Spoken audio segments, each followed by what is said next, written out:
Once again, thank you all for joining us. This has been such a wonderful series. I believe we're on number 6 of 8, Eve, if I'm counting properly.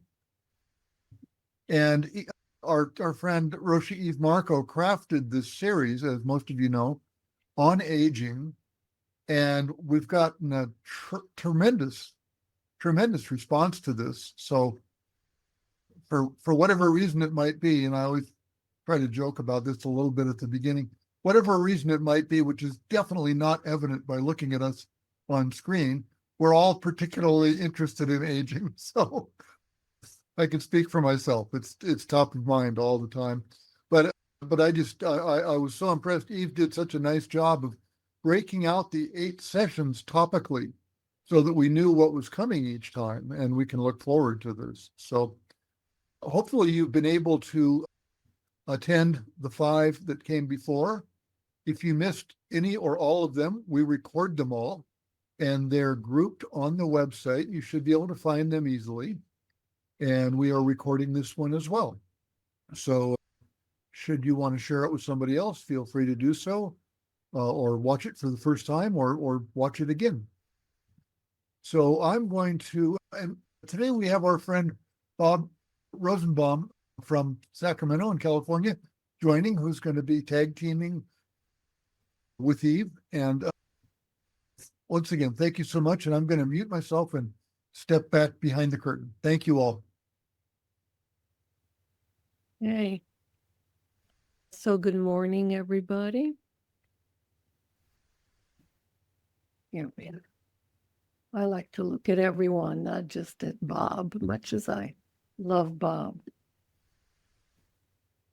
So this session today is an interesting one. It's called, well, I just picked something out of Shakespeare, The Winter of Our Discontent. Fear, sadness, anxiety, depression as we age. It's the 6th one of the series. Originally, we're going to talk about staying up at night, but I think that in this age of many of our states have legalized pot, many of us don't stay up at night anymore. So somehow I thought that these feelings and emotions are really very, very important. And a long time ago, we did a year program on A Year to Live. And there was some wonderful group of reflections by Joan Halifax. And it was something like this. And I don't know if I'm paraphrasing or it's a quote. You know, the human body is fragile and vulnerable. Life hangs by a thread, literally. It's we inhale, we exhale. We inhale, we exhale. When we stop doing, when we no longer inhale, that's the end of our life. I mean, just think of how incredibly fragile that is. Just think of how incredibly delicate that is. And we see movies like of people on the verge, you know, somebody like Tom Cruise hanging from the top of a cliff on a rope, hanging onto a rope, or hanging onto a rope from an airplane, or people right on the precipice, or, you know, doing crazy things and they're going to die any minute, any minute, any minute. And we're saying, oh my God, I love those movies. Oh my God, you know, but that's us. I mean, just think about it. That's us. My life is just as fragile as Tom Cruise hanging on to an airplane. It can end like that because of one, I just stopped breathing. That's just mind blowing. And so when I think about that, I think, no wonder I'm afraid. I mean, how would I not be afraid when something is that fragile? You know, and it's afraid of so many things, of death, getting sick, getting a diagnosis, getting dementia, being left alone, being lonely. So many things. So, yeah, I don't think there's a wonderful spiritual patina to put over it. There's a very good reason. We feel our fragility and vulnerability so strongly. I know I do. You know, what will happen to me when? And I'll just fill in the blanks. And something will happen. Just don't know what it is. So before introducing Bob Rosenbaum, I just want to remind you that in 2 weeks we're going to have something really interesting on Am I Still a Man? Am I Still a Woman? You know, what happens if I'm not having much sex anymore? What happens when I look in the mirror? Just 1 minute, Jeff, with the lyrics. What happens when do I even care what I look like? Do I even care how my body looks like? Do I even care how I dress? So there's erotica involved in that. And so it's kind of very personal. And maybe we don't want to get into it, but I think part of getting old is getting into it. So I purposely scheduled it for later in the series when we're more comfortable with each other to talk about that. Okay, so that's going to be in 2 weeks. And my great pleasure is to introduce you to Robert Rosenbaum, Bob Rosenbaum. He's a Zen teacher in Sacramento, California. He's also a Qigong teacher. He's also a Buddhist scholar. He's written a number of books. He's also a psychotherapist, and he's also a neuropsychologist. So I think that for thinking about feelings, this is terrific. Thank you so much, Bob, for joining us. Really, really. And yes, I was thinking of asking Bob to join us because I read an article he wrote about how feelings arise and how we construct them. And I thought we have to start with that just to give us a foundation for how it is to feel our fears of getting old and anxieties and depression. So thanks a lot, Bob, for joining. It's so nice to see you out there in California and in your Zendo out there, where here it's -1 degrees in New England. Okay, so as you know, we usually start with a song. And it was Bob's idea. I'm going to blame this on you, Bob, to start with this song, which you might recognize from some 70 years ago. Yeah. So, Jeff, could you put it on, and you'll put on the lyrics also.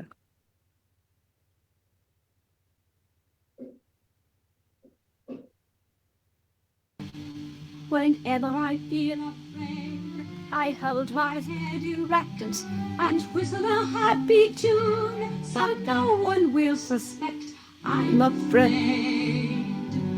While shivering in my shoes, I strike a careless pose and whistle a happy tune, and no one ever knows I'm afraid. The result of this deception is very strange to tell. Though when I fool the people I fear, I fool myself as well. I whistle a happy tune, and every single time the happiness in the tune convinces me that I'm not afraid. Make believe you're brave, and the truth will take you far. You may be as brave as you make believe you are. You have down. You may be as brave as you make believe you are.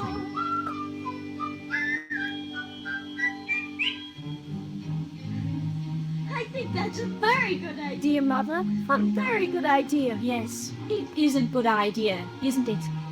I don't think I shall ever be afraid again. Good. The result of this deception is very strange to tell. For when I fool the people I fear, and for myself as well.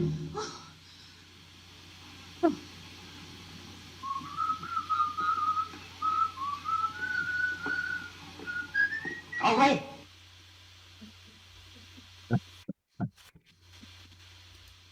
Did you know that Amazon has a $50 million fund that they have to pay up every month? Oh, wow. Sorry about that. That sort of thing. Yeah, that was from The King and I, and Deborah Kerr singing because they're so afraid. They've just landed in what is it now? Sri Lanka, or is it now we call it, or Ceylon? It was called back then. I don't remember. So I thought it was a wonderful song for us. Thailand. Okay. Oh, Siam. Yes. Thank you very much. All right. Chat's getting busy. Okay. So, Bob, I'm going to leave it now to you. And it was your idea for the song. So you go ahead and talk to us about how we construct feelings, please, or whatever you want to talk about, Bob. Okay. Well, first of all, it's wonderful to be here, and I'm looking at the screen and seeing people's faces, and the first thing which came to mind was, these are my people. You know, you said, oh, he's a neuropsychologist, he's such and such and such and such, and I went, and he's an old man. Which I'm still getting used to. I still can't quite believe it, you know. But Well, you had a birthday a few days ago, right, Bob? I did. I turned 75, and everyone was going, "Oh, that's a big birthday." And I'm going, "No, it's not. No, it's not." But I think I started to realize I was an old man when a couple of years ago I had a spinal problem, and I really had troubles walking. And I was on vacation with my family, and my, at the time, 4-year-old granddaughter imitated me by bending over and walking with a stick. And said, "Oh, I'm Grandpa." Hey, hey. I'll talk a little bit about the song and how it fits in. But since Eve started off with talking about death, I thought I didn't plan this, but I thought I'd just share a couple of personal things with you. I got into Zen practice in large part because I was scared of death. And there's all kinds of reasons for that. My mom was very scared of death. She told me when she was about 6 years old, she was told that the good die young. And after she was told that, every night when she went to bed, she said all the curse words and bad words she could think of so that she wouldn't be good, so that she wouldn't die young. But I inherited her fear of death, and Zen practice helped a lot. But then at a certain point, my father was diagnosed with mesothelioma. The doctors gave him just a few months to live. And after he passed the 3-month mark, he was living with first my sister, then myself. Every morning when my dad woke up and he was past the point where the doctors said he'd die, he'd rub his eyes, he'd look around, and he'd get this big grin, and he'd proclaim very loudly, "Still here." That was a pretty good lesson. But when he was living with us, my daughter, who was, about 8 at the time, I'd say, seemed to get kind of scared. And I found out that she was scared. She'd come home from school one day and find Grandpa dead. And so I asked my father to speak with her, and he spoke with her very nicely and said, "You're scared I'm going to die. Why are you scared? I'm not scared. All my friends have gone on," et cetera, et cetera. And it was very nice. And I spoke with my daughter afterwards, and I said, "Oh, so you were scared Grandpa was going to die?" And she went, "Yeah." And You're feeling a little better now? Yeah. And then psychologist theorizing says, and maybe you worry mom and dad will die. And she went, no. I went a little bit like, no. And she looked at me and she said, if you and mom don't die, how is there going to be room for me and my friends when we grow up? And I at that moment, I went, by golly, she's right. She's right. But even though that helped me come to some peace with death, it didn't really sink in until some years later. I was hiking high in the Himalayas and I had a stroke.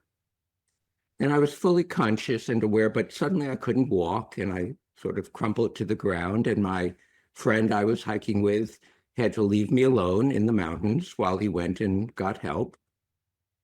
And I was sitting there alone in the mountains going, I might die now, here.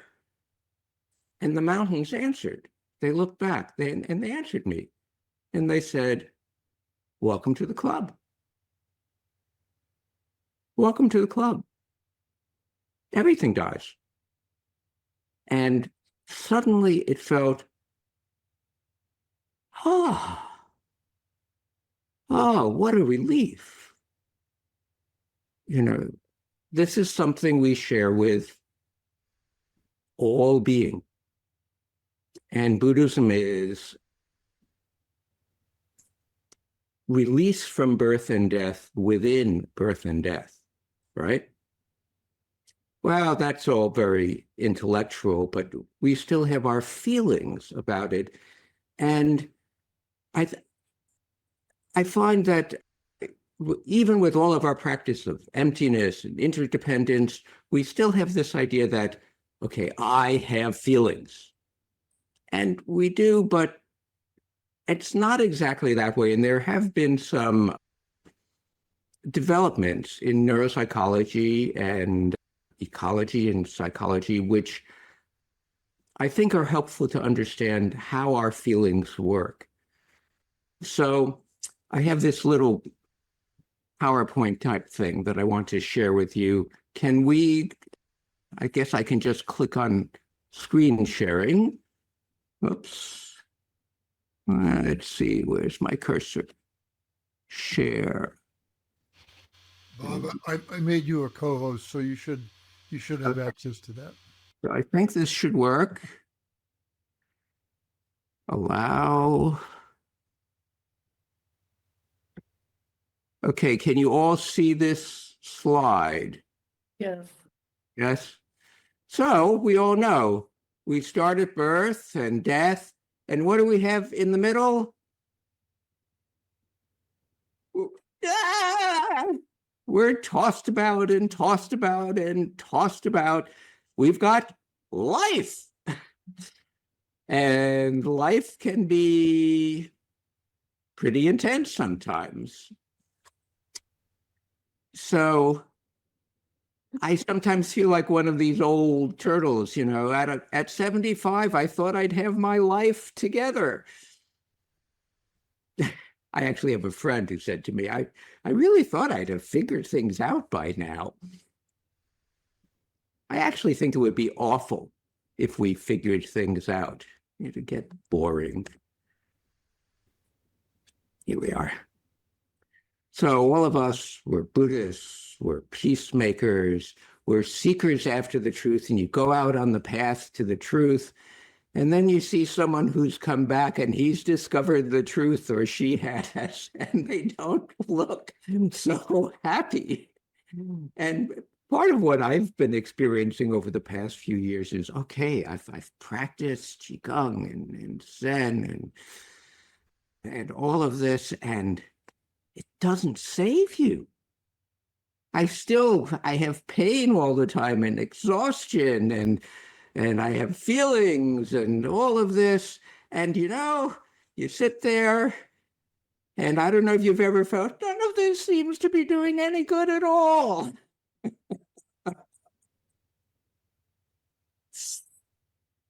So sometimes it just feels like, I'm tired of acquiring wisdom. Somebody bring me a drink and a whoopee cushion. You ever feel like that? So that's sort of the introduction to all of this. We have troubles with our feelings, and we struggle with our feelings because we think they're inside us.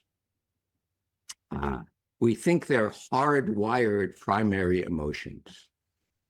And if any of you have seen, what's that cartoon which is going around, Inside Out is a popular cartoon. And basically the idea is, okay, there's 6 or 7 feelings, and there's a lot of psychology research which says we've identified the primary feelings, and these are the ones that we have: seeking, anger, fear, and so forth. And we think they're reflexes we need to control since they come from our irrational limbic brain, the lizard brain, and we have to get the advanced higher order brain to control the lizard brain. And we go, yeah, blame the lizard brain, all my fault. Poor lizard. You got to be, we're compassionate to all beings. That includes lizards. It includes the lizard brain. But actually, that's not quite how emotions work. The usual emotions are not fixed givens inside us, so they actually can't be fixed. They're not fixable. And there's a great relief when, a lot of psychotherapists think, oh, I have to fix the emotions in my clients, or I have to fix the emotions in myself by practicing the precepts and the paramitas. They're not fixable because they're not fixed. Emotions are not coercive, but constructed. They're not our reactions to the world. They're the way we construe the world, the way we construct it. They're not why we do things. They're not the why, but the whether. And there's a saying, there's no bad weather, there's only inappropriate clothing. And if you're having certain kinds of feelings, experiencing certain kinds of feelings, how do you dress for them? How do you deal with them? And each instance of emotion is unique. It's created each time, which is very different from the way we usually think about it. We think they sort of sit there, latent, and then they're summoned by something. But the whole notion of, well, every time you have an emotion, this is the first and only time, just like meditation, just like everything we experience. So the usual view of emotions is something like, it's the lizard brain, they're built in, you can distinguish them, and they're localized brain functions. And basically, there's some external event, and it triggers an internal feeling, and one of these happens, and then it goes into the brain, and one of these gets activated, and you feel a certain way, and you act a certain way, and the reason we do things is because emotions make us do things, make us feel things. I'd like to suggest that maybe that's not the case. So I've said emotions are not the why, but the whether. Well, the weather is complex, it's chaotic, it's changeable, but there's some predictability to it. If you're living in the Northeast of the United States, you're more likely to have a cold day in January than in Sacramento, although it's freezing here today. Very unusual, but our bird bath froze over. Anything can happen anytime. The south of the United States right now is getting snow. So yeah, you could. It's a little more likely that you're going to feel scared if someone comes at you with a gun or a knife. But maybe you won't feel scared. Maybe you'll be shocked. Maybe you'll be stunned. I was talking to someone the other day. They were talking about an old movie, Crocodile Dundee, where an Australian's in New York and someone attacks them with a knife and says, "I've got a knife." And Crocodile Dundee pulls out this big Australian Bowie knife and says, "Your switchblade, that's not a knife. This is a knife." He wasn't scared. So they're not necessarily predictable. They're unique. They're quirky. They arise in ways that we don't necessarily expect. And I've started to think more and more and to treat my emotions as clouds. And clouds arise in certain conditions, under certain kinds of wind and humidity and whatnot. And you know how in Buddhism we talk about causes and conditions. Everything comes up according to causes and conditions. And if you think of your emotion as a cloud, well, clouds are always morphing, right? And they're changing from one to another. And aren't your emotions changing from one to another again and again? And yeah, you can sort clouds into categories. So just like there are cumulus clouds and cirrostratus clouds, there's anger, there's fear, but there's only supposed to be 7 emotions, according to old psychological research, and there's 10 types of clouds, and it doesn't feel clear to me that there should be more kinds of clouds than there are kinds of emotions. And in fact, there's more than 10 types of clouds. As soon as you start really looking at them, you see, well, there's more like 40 types of clouds. And emotions are the colors of our experience. And they exist as millions of shades and hues.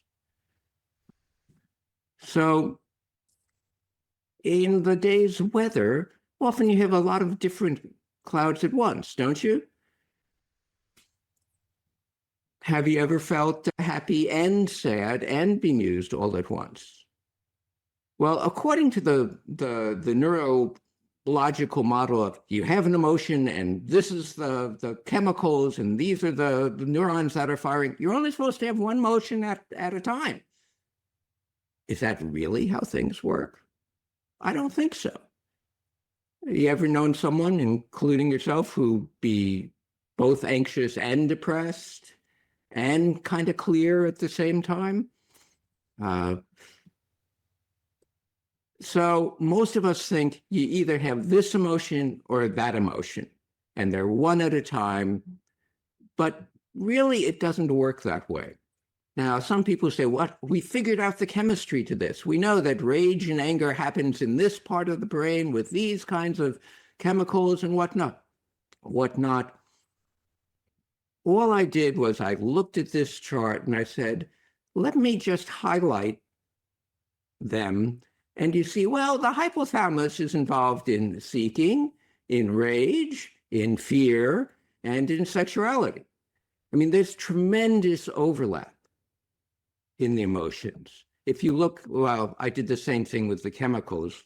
Let me see if I can go back in different colors. So glutamate is involved in seeking, rage, fear, anxiety, grief, panic, play, joy. They're all over the place. They're messy. They don't fit into neat little boxes.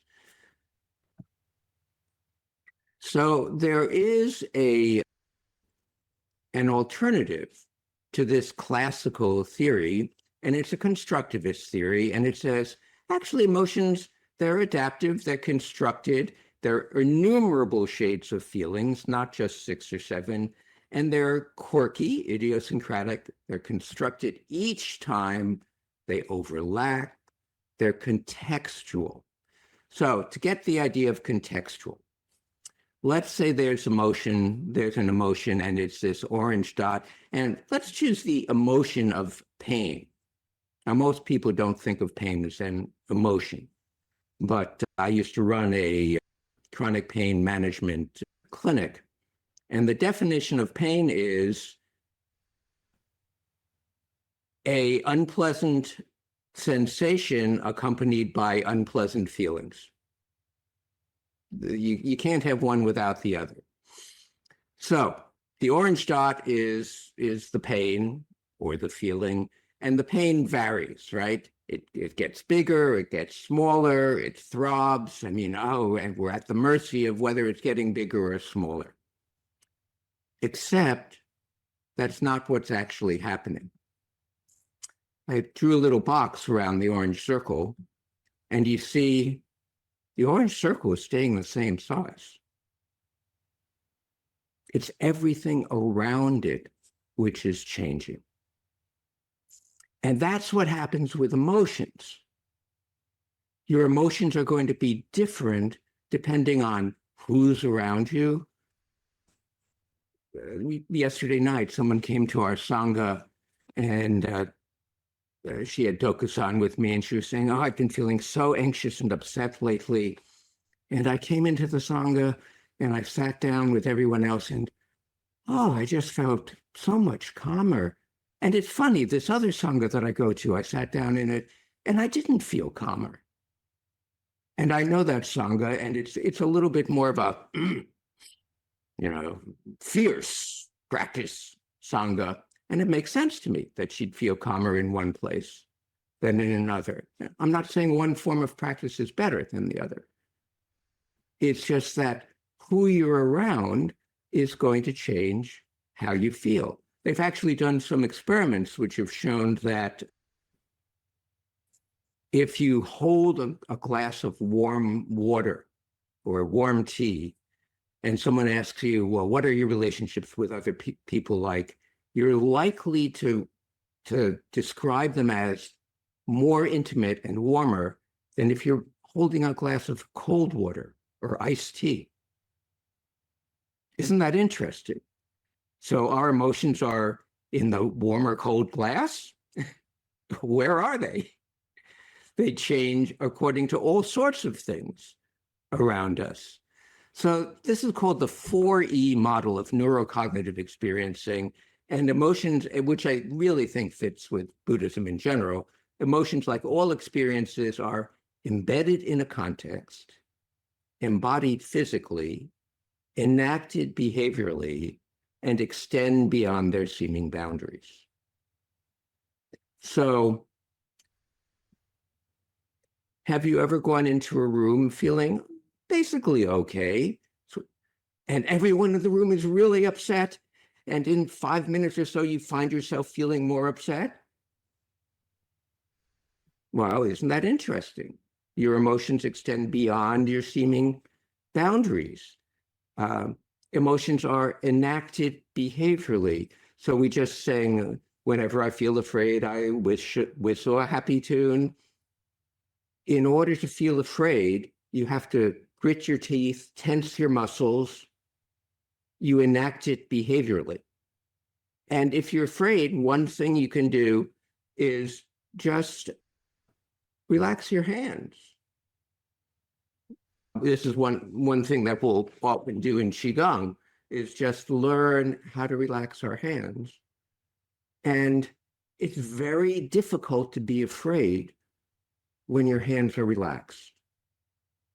The first year of studying Qigong, I mostly concentrated on noticing when my hands were going like this and learning to let them open. And when they're open, you can bring things in, you can push things out, you can gather. There's all kinds of things you can do with your hands. And just this changes the way you feel. I could go into that in more detail about how so often we focus our eyes, and if you soften your eyes, your feelings often soften as well. And we learn this in meditation.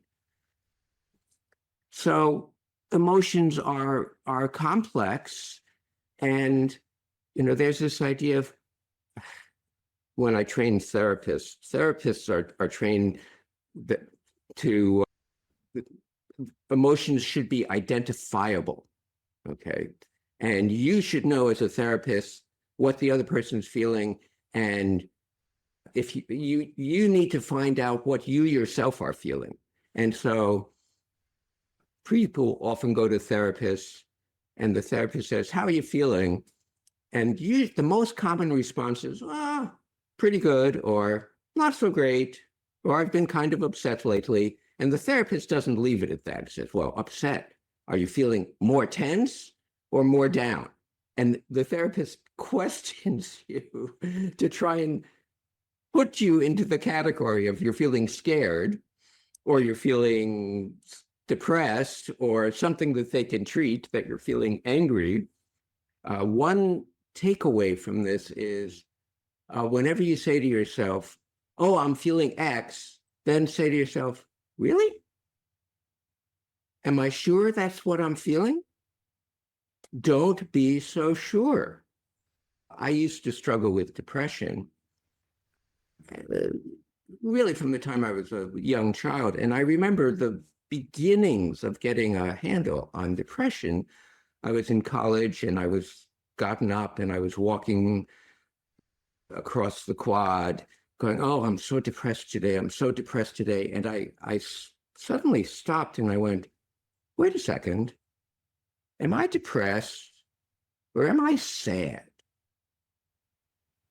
And I didn't know. And there's a difference between sadness and depression and grief and so forth and so on. So emotions are often difficult to sort out and identify. And the idea that we're supposed to know them, and you see someone and you can tell by their face what they're feeling. Well, I mean, take a look at this person's face. What are they feeling? Anger, some kind of intense. Actually, they're feeling triumphant. And a lot of the old research on emotions is based on facial identification of emotions, and it's highly problematical. You can't know what someone is feeling, what someone else is feeling. It's hard enough to know what you're feeling. Why should we think we know what someone else is feeling? And the same situation can lead to different emotions. If you're in a little car and someone else, and you're not driving, and it's going along and it's dark and it's raining out and it's very curvy and you're going like this and you might be going, ah.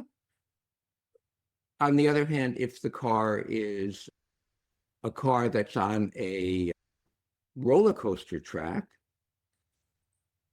you'll still be going around and it'll still be curves and up and downs and your heart will be beating fast, but you might be going, whee, what fun. Actually, I'd be going, because I'm not fond of roller coasters. But to ask yourself, am I depressed or burned out? When you look at death, to go, am I scared of dying, or am I scared of uncertainty? Am I scared or am I worried? That's kind of an interesting question. They're not the same thing. So, the idea that emotions sit in us like these little people just doesn't conform to how the brain works. These are some maps of brain networks, and you can see they just don't sit in one place. They're distributed all across the brain. And these days, more and more in neuropsychology, we're thinking it's not just that this is vibrating here or even that it spans this, but there's something it's almost like all these different instruments of the orchestra are sounding, and there's something, the way they all resound to each other, which comes together to make whatever you're experiencing at that moment. So shifting, overlapping networks, and in fact, you can develop basic emotions simply by going, there's an arousal network and there's a valence network. So basically activated, deactivated by itself will generate all these emotions. We talked about this emotion wheel where there's millions of colors, millions of feelings. And if you just say to yourself, okay, is this pleasant or unpleasant? Classic Buddhism, right? Pleasant, unpleasant, or neutral, or several at the same time. Am I feeling activated or deactivated? Well, then, if you add intensity to it, you can see you're getting lots and lots and lots of different feelings. Hard to know exactly what you're feeling. And you put one color against another and they look different. You put one emotion against another, they feel different. And the emotions are always shifting, moving, modulating. So practical implications, here's a little chart of some of a few emotions. And usually we think, okay, I'm feeling anxious, so I have the urge to run. I'm feeling scared. I'm feeling depressed, so I want to withdraw. And anxiety restricts my life, prevents pleasure. Sadness makes me feel helpless.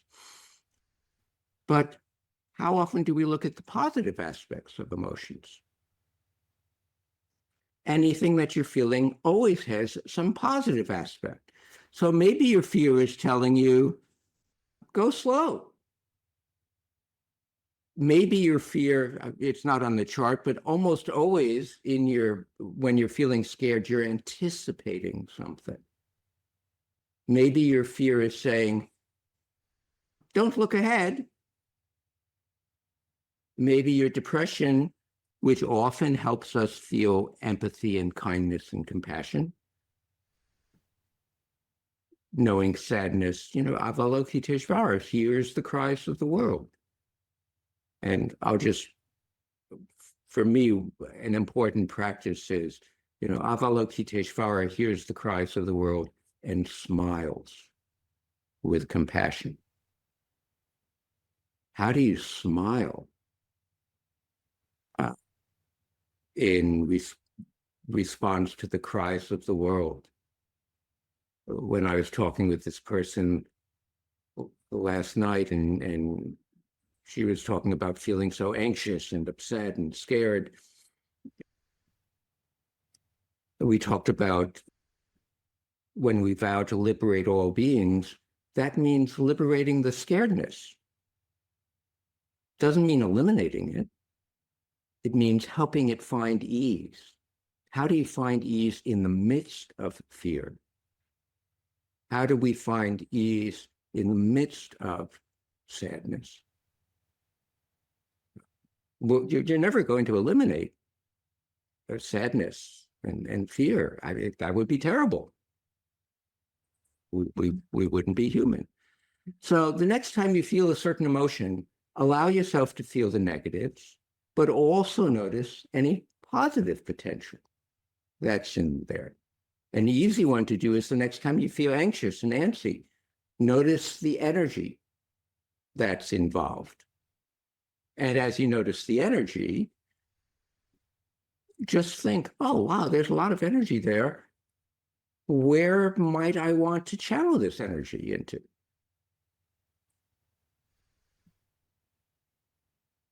So that's one practical possibility. Another, next time you feel sad, allow yourself to feel the poignancy that connects you to everyone and the tenderness. And then we often think, okay, what do I do about this emotion? Well, one thing you can do, and this is actually classic Buddhist practice, is to cultivate the antidote emotion. A good antidote emotion to cultivate in response to fear is curiosity. What's going on now? For me, curiosity is a saving grace in old age. And I have chronic pain, so when I can approach my chronic pain with, what's it like now? This moment changes the whole experience of the pain. You can cultivate courage. You don't, but you want to do it in little places and practice it before you get scared, before the fear grabs you by your throat and it runs away with you. So when can you practice these antidote emotions? Well, an easy thing to do is notice whenever if you're dealing with fear, there are many times during the day where you have to summon a little bit of courage, don't you? Sometimes just to make a phone call to the utilities company who've gotten my bill wrong, it takes a little bit of courage and pushing to say that notice how you do it. Notice the courage. And the next time you're scared, go, wait a second, wasn't I able to do, how do I do that? And then there's antidote actions. And, you know, when I teach therapists, very often they look at this chart and they go, oh my gosh, why didn't someone tell me that there were all these possibilities? They're very practical. They're very common sense. So I don't want to spend a lot of time on this, but I want to end this section by saying there's a beautiful description of feelings in Zhuangzi. If you start thinking, okay, I don't have emotions, but emotions are part of the heaps of things that make me who I am. Or Tozan Dongshan said, I'm not it, it actually is me. To just view the emotions as natural phenomena, as the weather. So Zhuangzi says, the mountains and forests, the hills and fields fill us with overflowing delight, and we're joyful. Our joy has not ended when grief comes trailing it. The Zen version of that is, the cloud doesn't hinder the sky. We have no way to bar the arrival of grief and joy, no way to prevent them from departing. This is basic Buddhism. Joy, anger, grief, delight, worry, regret, fickleness, inflexibility, modesty, all these feelings, I love this phrase, music from empty holes. You know, sometimes when I'm having a feeling, I feel as if I'm a flute, and the life is washing through me, and these particular holes are open and closed, and that's the music which is coming through. Music from empty holes, mushrooms springing up in dampness, day and night replacing each other before us. No one knows where they sprout from. No one knows where they sprout from. Let it be. Let it be. It's enough that morning and evening we have them, and they are the means by which we live. I really love that, you know, just approaching our emotions. This is being human. Welcome to the club, as the mountain said to me. So I think that's enough. Let's open it up. Oh, yes, this is just a joke to end. When you're having a feeling, and it's a feeling of intense meditative samadhi and blissfulness, remember what the cows say.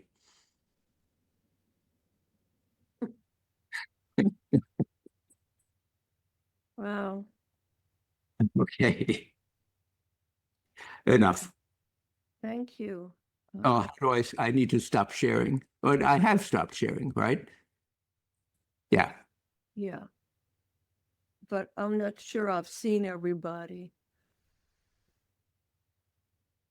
Oh, stop share. Here it is. Here we go. Thanks a lot for that, Bob. Eve, you're a little bit muted. Bob was much louder than you. I'm not sure why. He's right. Now it's better. I think yeah. Okay, I just raised my volume. Thank you very much. So we're going to open it up to questions. There's a lot to say here. Before we do that, I want to just go back to how we well, how I started this, which is just about how vulnerable we seem, how delicate we are, and how to deal with that. And there's this, Bob mentioned Dongshan, famous Chan master, and Dongshan Yanju. And there's a fantastic koan that I think has a lot to do with this that I find very meaningful. And so he's very ill. He's very, very sick. Okay, he's really close to death. You know. But he's very sick, and a monk, a student who's not paying attention to him, says, "What's," or, he just says, "Osho, that's this time you're sick. Is there someone who's not sick?" And of course, he's in a monastery, so he's thinking, "My God, you have such spiritual power, so much power. Is there, you're very ill. Is there somebody who's not ill? Meaning, is there a part of you that isn't ill, even when you're ill, you know?" And the master says, "Yes, there is." And the monk asks, "Does the one who's not sick look after you?" Isn't that how we think of certainly spiritual practice? We think of, maybe even psychologists think like that, though I'm not one. Like, it's the one who's healthy, the one who's always ready to move forward, the one who can transcend, can do all that, can have all the answers and calm themselves down and never get pushed away. Can that person take care of you? Can that person take care of the sick person? And he says, he's lying there, he's almost dying, and he says, "This old monk is able to look after others, as I am, very sick, very sick. I can take care of others." And then the monk says, "Well, how about when you do that? What happens when you take care of others?" And he says, "Then the having of sickness is not even seen." Because you can't even see it then. Now, when I read this, I thought, imagine I put fear instead of ill. But here you are, guys, very, very afraid of what's coming up, future, what's going to be, what's going to happen when. And he says to him, are you afraid? Is there someone who's not afraid? Here you're a great master. You're not supposed to be afraid of anybody, anything. Is there somebody who's not afraid? And he answers, "Yeah, there is." And he says, "Well, does the one who's not afraid look after you?" Is that where we go when we're afraid? We're going into our, what I call sometimes a woo-woo space. This, it's all fine. I'm going to let it go. I'm going to take up, all that. Is that where I go? And he said, "Is that who's going to look after you?" And he says, "No, this old monk, this person who's afraid will take care of the others." It's impossible. How is it that people who are afraid can take care of others?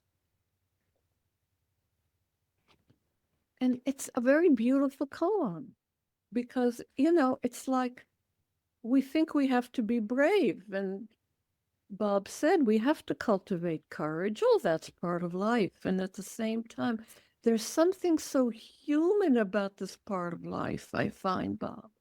Something so vulnerable, something, it's like we begin to strip down of the actions we always did to run around and not pay attention, strip down of some of our relationships who are no longer around or not alive anymore, strip down of the house we've lived in so many years and we can't take care of it, strip down. And it's like, wow, it's such a human thing. It's almost the essence of vulnerability is what happens in this stage, I feel. Because at other times we can run around to deny it all. But we can't do that anymore. So now it really connects that fragility. Wow, here it is. Death has been around the corner my entire life. As Joan said, we're hanging to a precipice every single day. What are we talking about? Not just now, all the time. Now we feel it. And so what this wonderful master is saying, it's that vulnerability that is going to take care of you. Feeling that, being with that, being deeply in that, not looking to escape it through some great spiritual thing, some great psychological thing. We need tools. I greatly respect skillful means. And still, it's through that vulnerability that we actually might heal ourselves.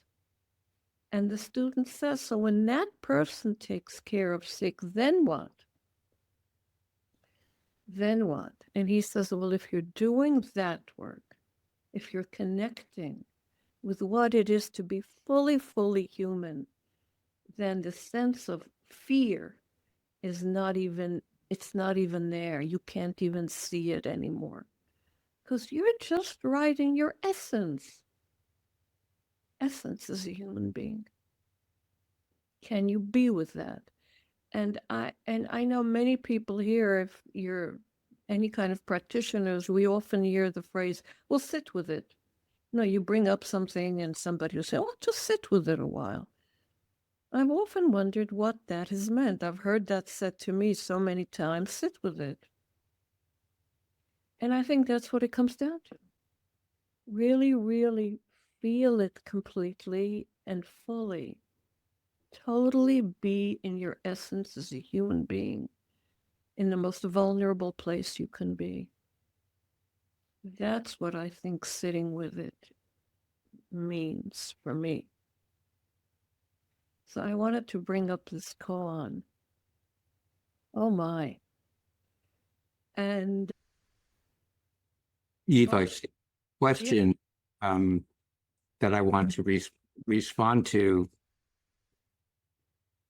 I also, your discussion of the koan helped me remember I used to work with a neurologist, and we'd have group sessions where all of his patients of any kind would come to get a medication refill, to ask a question. And so a person with Parkinson's would be in the same room with a person who had chronic pain, in the same room with a person who had multiple sclerosis and all of this. And all of the neurology problems, basically these were incurable. And I went, oh, how are we going to do this? And it's 1 o'clock. Okay. That's my computer. Basically, the person who had MS and maybe was having troubles thinking clearly would take care of the person and help the person who had Parkinson's and had troubles walking. And each person would take care of the other, and they always all left feeling better, even though there wasn't any actual medical thing that would make them better. But they took care of each other and listened to each other, and it was helpful. I want to address Joan's question. Joan said, I'm curious about intergenerational trauma and the emotions that we inherit from our ancestors. Can there be healing? And they asked me to speak to that. And it's a great question in the context of emotions, because people use trauma as the example of, but it's so intense and it's encoded in the amygdala and it's, how can you deal with it? And certainly, I'd say in the process of our meditation practice, there are times when you just feel all the generations of stuff. And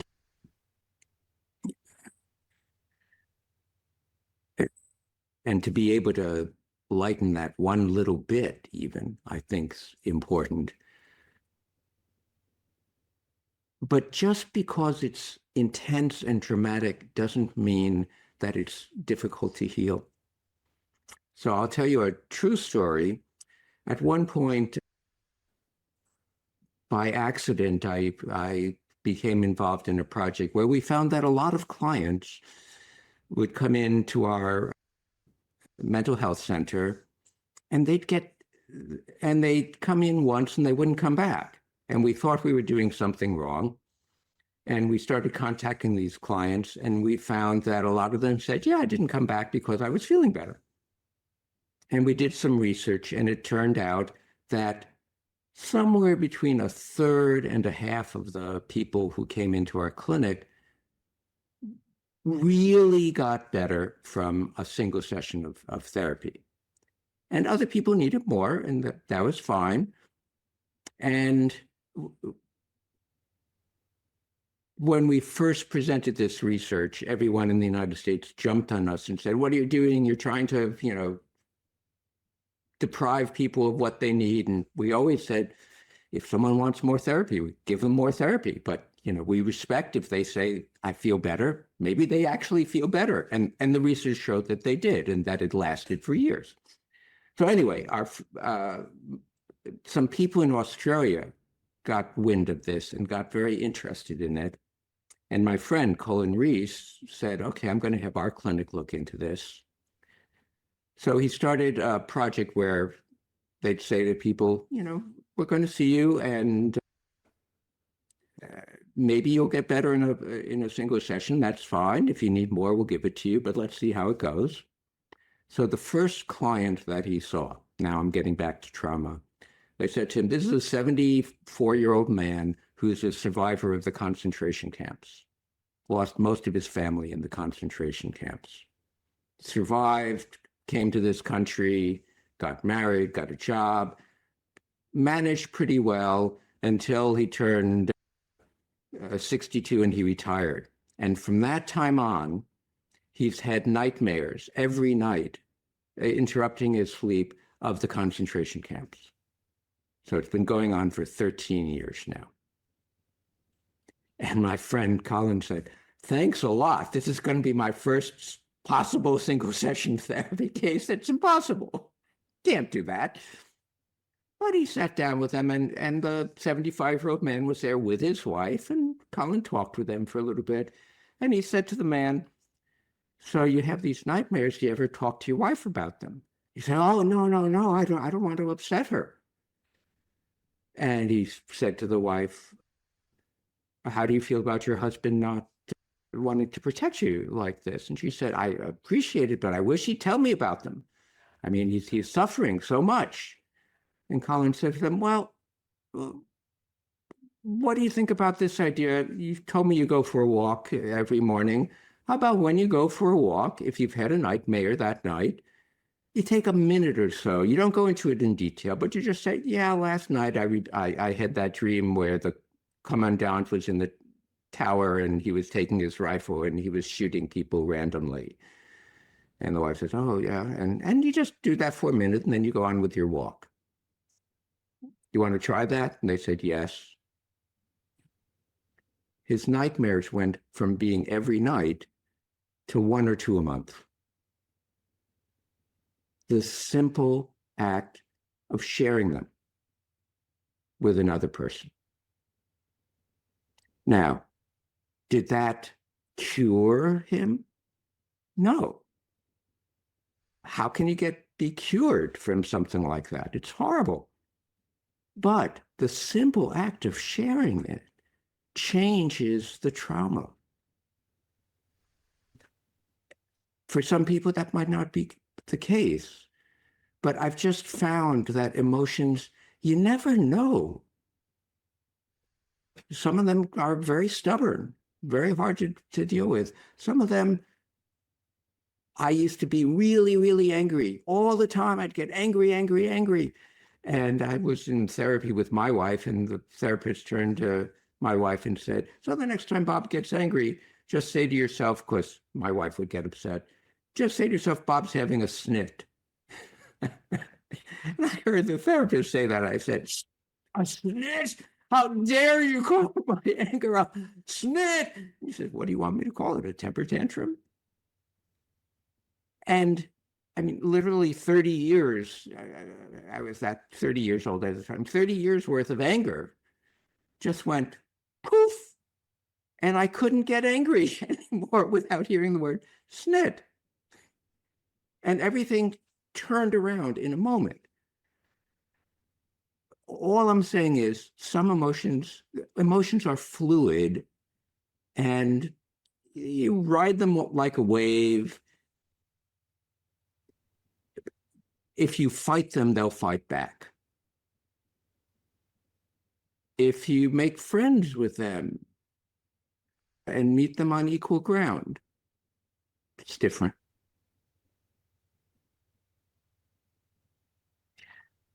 Okay, thank you, Bob. We'd like to open it up. So if you'd like to share something in terms of what comes up for you now, what comes up for you day to day in terms of aging and how you feel about it, please raise your electronic hand. Ask Bob, me, or whoever. Just let's get some reactions from people here.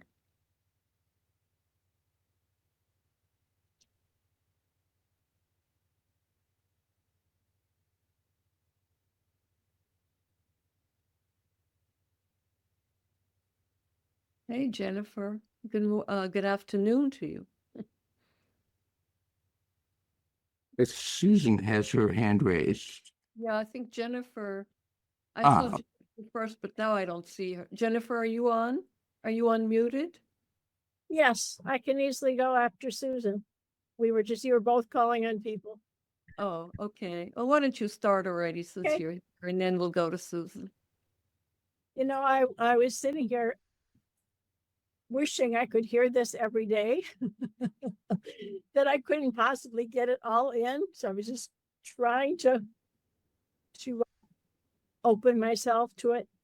And one thing is, most people here know I see everything through my life as a midwife. So I'm always involved in transitions. And at one point, I'm not sure if you said, Eve, or someone said, about babies being so vulnerable and frail.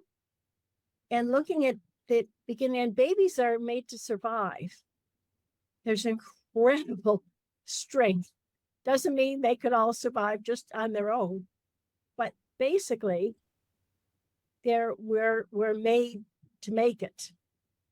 Doesn't mean every baby does, but it's a vitality. And what door you open up for me in thinking about aging and new time, as being some of the same passages, is being vulnerable to this time also raises the incredible sense of vigorousness.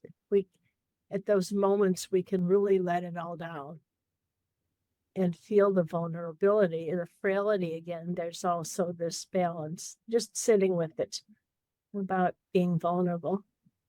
And the other small thing I want to say is that I have in front of my desk here at work this little sign which says, which I read every day, "She who hears the cries of the world," since I feel my journeys in so many places. And I just added to it for the first time in years, "and responds with compassion." So thank you.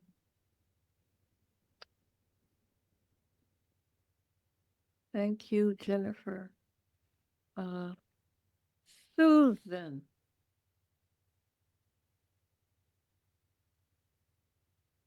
Please unmute yourself.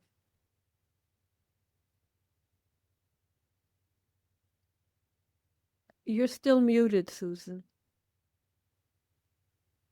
Okay. Okay. Can you hear me now? Yes. Oh, okay. I think I'm 85. So I don't feel afraid of dying. I'm afraid. I don't want to suffer. I want to die with no suffering. So, so I think I fear suffering, not dying. And also, another really paramount thing that I've been feeling for a long time, actually, is that I wish that there was some kind of service, like you have an Airbnb or rent a car.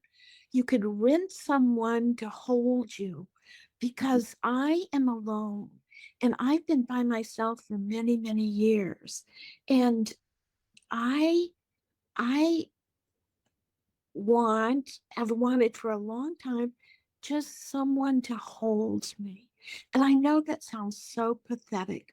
I have a lot of shame around admitting that I don't have someone in my uh, group or family that I could ask to do that. I have a lot of shame about that. But apart from the shame, I I I don't know what to do with that, because I just want someone to hold me sometimes, like lay down and just hold me.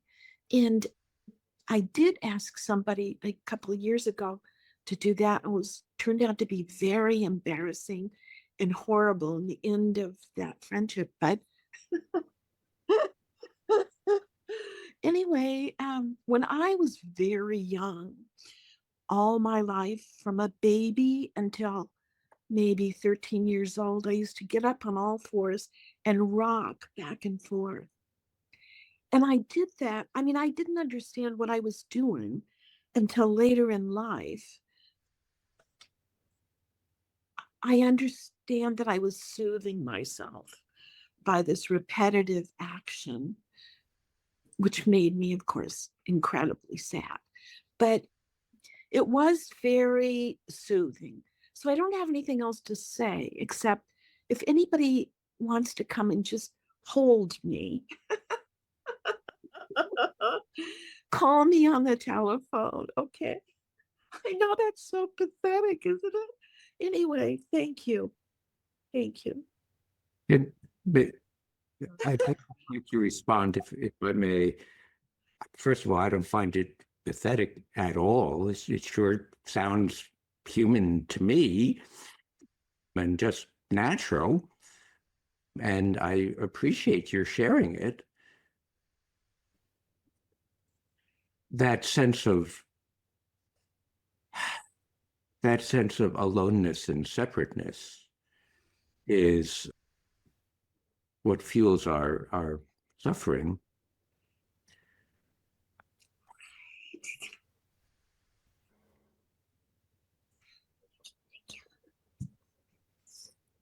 But just a couple of thoughts. Since I've worked with a number of people, who are dying and whatnot, you never know what it's going to be like. And I've seen people who really want to be held, and then as they get into the later stages of dying, they don't want anyone to touch them. Just leave me alone. And vice versa. I've seen people who've always been, don't touch me, wanting to be held.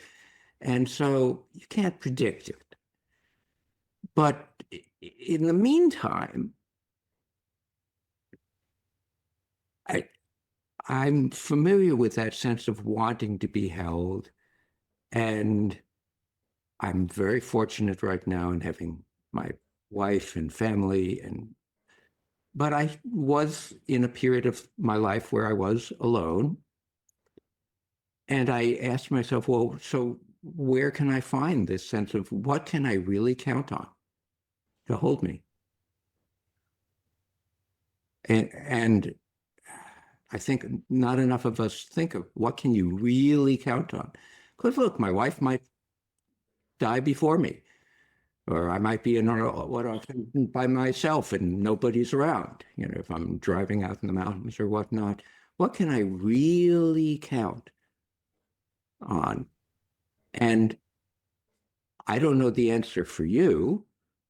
For me, I can count on the earth to be underneath me and uphold me. And I can count on the sky and space to make room for me. And when I'm feeling totally out of it, I let myself feel the ground and the space. And actually, in terms of suffering, since I do have pain quite often, and it can be quite intense, sometimes what I'll do is I'll sit with the pain and I'll feel it and I'll let it be there. And then I'll feel where the pain is in my body, and then I'll expand to feel the room and to place the pain in my body, in the room, and I have a sense of the room as a holding container. And really, the whole universe is your holding container. Being able to feel it, that's another thing. But it's something you can practice. You actually can.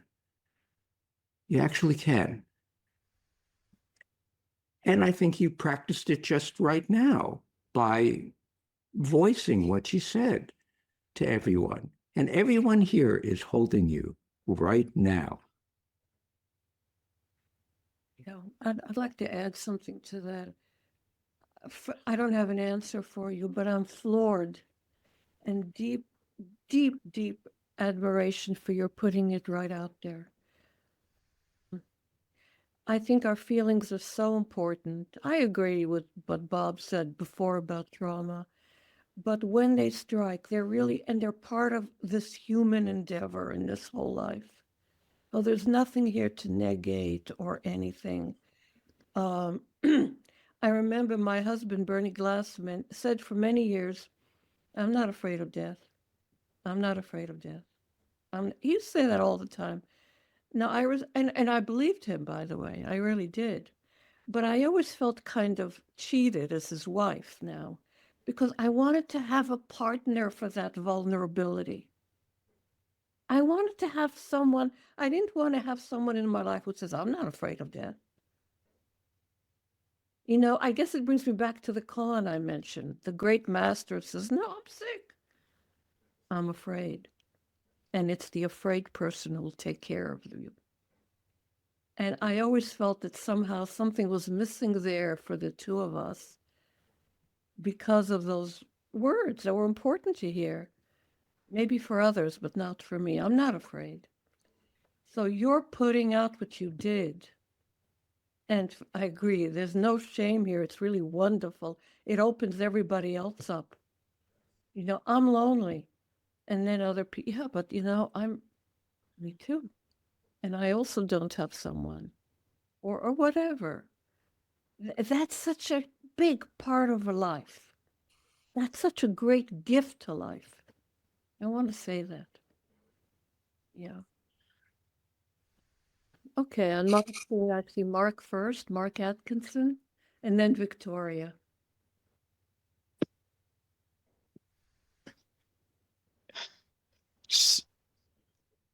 Before I say what I was going to say, I want to respond to Susan, because I just feel like we all think we're the only ones suffering in this way. And we're not. You know, feeling lonely. There have been so many studies. I don't follow psychology that closely, but I know there have been hundreds or thousands of studies about how people in our culture feel lonely. And a big part of that is wanting to be touched. And I think a lot of this also goes to the next topic we're going to cover with Eve. And a lot of my stuff certainly does. But I have really wanted to be touched for a long time. And I realized at a certain point that I wasn't the only one who feels that way. And I don't know how I started this practice, but I started hugging people. And I know culturally it's inappropriate. And I also know there are a lot of people that don't want to, for many reasons, not be hugged. And I always ask, but 9 out of 10 people are really, really happy to share a hug with you. And I do it when I have a meeting with people. I just go up and say, would you please hug me? Or could I hug? I don't usually say, could I hug you? Because people are more likely to say no. But is it okay if we hug? Would you hug me? And most people say yes. And I feel this melting. So I know that I'm not the only one who's benefiting from it. And I don't know how possible that is for you. But if you get the courage to do it, and you have the opportunity, I promise that you'll have a response. The other thing I wanted to say real quickly is that, Eve, you were talking about Bernie not being afraid of death. And I don't think I've ever been afraid of death, but I have been afraid of being sick most of my life. And it has to do with this image that we have of, especially of masculinity, of needing to be seen as robust and masculine and full of energy. And I'm really scared of losing. I have that image of myself that I've developed over the years, because I used to be, when I was a child, I was bullied a lot. And I developed this image of being, a man who can do stuff. And now as I get older, things are happening to me that I can't control. I've got something going on with my shoulder this week. I can't lift the hay to feed my horses, and my wife has to do it. And that's what's scary to me. But I want to say I'm getting better at it because of all these meetings that we're having with the Zen peacemakers. It's all it's helping me a lot. And I thank you. I thank you. Yeah. Just before we go to Victoria, now I forgot you, Mark. After Bernie had his stroke, you see, so he wasn't afraid of death, and then he got sick. And after Bernie had a stroke, I would go to him and I'd remind him, so Bernie, you weren't afraid of death. I completely believed you. But what do you think now? What about now? In this stage before? What about now? And he didn't give an answer, or his answer was how he lived those 3 years. But verbally, he didn't say anything. Yeah. Yeah, Victoria. Hi there. Thank you for raising your. Thank you. Yeah, I'm definitely going to revisit this session. Thank you for recording. I wanted to ask Robert a question about, I've been in a lot of therapy to the degree that now people mistake me for a therapist sometimes because I've had it for so long. I've learned to some degree about parts work. It's not something that my therapist does, but when you were talking, well, it was actually Eve shared the story of you changed it from, now I forgot, but the fear, like this one is caring for I'm sorry, I'm not very articulate, but I hope everyone will remember it. And it reminded me of the parts work, which I don't know very much about, but that sense of, I don't know, I find it difficult because it feels unintegrated, that I just wonder if you could speak to that for a moment, of how we, like in contrast to what we just experienced now with Susan, that sense that felt so whole to me, like the whole person. And like you were saying in your talk, Robert, about how we can feel all kinds of seemingly conflicting emotions at the same time. So I just wonder if you could just share a little bit more on that. I'd really appreciate it. Thank you.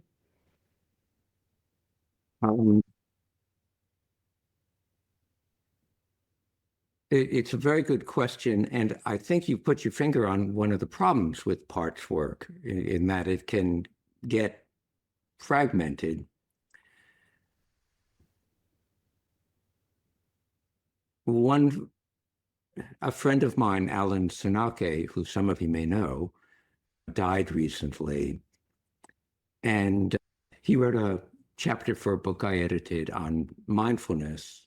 And I love his definition of mindfulness, which is mindfulness is recollecting the scattered fragments of experience and bringing them together in wholeness. Mm. It's a wonderful definition of mindfulness. And so you work with you can't bring them together unless you know the individual pieces. So you get to know the pieces to find how they fit together. Another friend of mine has said, it's always integrated. It's just that we don't see the integration often. And more these days, as different parts of what I'm used to thinking of as myself don't work anymore. I'm thinking of Mark. I see myself as, well, there's this bit and this piece and this piece, and they're all sort of jumbled around. And my gosh, they're actually working together. How did that happen? Because of my pain stuff, I've had to change the way I breathe. And it's like, well, gosh, this is amazing that you can breathe this way, and the muscles and the diaphragm and the skeleton all work. And even when I'm not paying attention, I keep on breathing. I mean, how does that happen? And, to feel all these bits and pieces and the corpuscles and wow. I mean, and they just keep on going. It's like, so I'll tell you a story. My 3-year-old grandson at one point, his favorite game was he would take this little plastic shopping cart and he'd take all of his toys and all of his stuff and he'd pile it in the cart, and then he'd run as fast as he could with the cart until he bumped into a wall and all the stuff would fall out, and he'd go, "What happened? What happened?" And then he'd put all the pieces back together again, and he'd back up and he'd run again, and they'd all fall out. And I thought, this is life. This is my life. The pieces. So I don't know if that answers your question, but that one, the koan that Eve remarked on. We're almost out of time, I know, so I'll make this short. I had heard a slightly different translation. The one who's sick and the one who's not sick, they're different parts of one whole. So they take care of each other, really. Dongshan said, I have the opportunity to take care of others. And when he does that, they're taking care of him. There's always this. And it's a miracle and mysterious. Yeah. I see somebody's asking the name of that koan is, I think something like Dongshan asks, who is ill? Do you remember, Bob? Dongshan is unwell. Oh, Dongshan is unwell, yeah. And it's in the Book of Serenity. I would just like to say also in response to what you said, Victoria, the word sad has the same Latin root as the word sated, S-A-T-E-D, full. So there's sadness of when I'm 9 or 10 or 20 or 20, and then there's sadness when I'm 75. But that sadness sometimes has a feeling of such fullness. It's a different sadness from that sadness earlier. Yes. Maybe that, Bob, is what you mean by integrated, huh? Yeah. Okay, we are 1 minute late. So thank you. And again, reminding you 2 weeks, we're going to talk about what happens to our bodies and how that affects everything from our appearance, our our feelings about ourselves, our sexuality, touch, being held, not being held, not wanting to appear in front of anyone. You know, that's very important. It's very intimate, and we do our best to make that really worthwhile for everyone. Okay, so see you then. Bob, thank you so much. I appreciate everything. I appreciate that very deep lesson and concentrated lesson and how feelings come up for us and everything else you shared with us. So thank you. Thank you, everybody.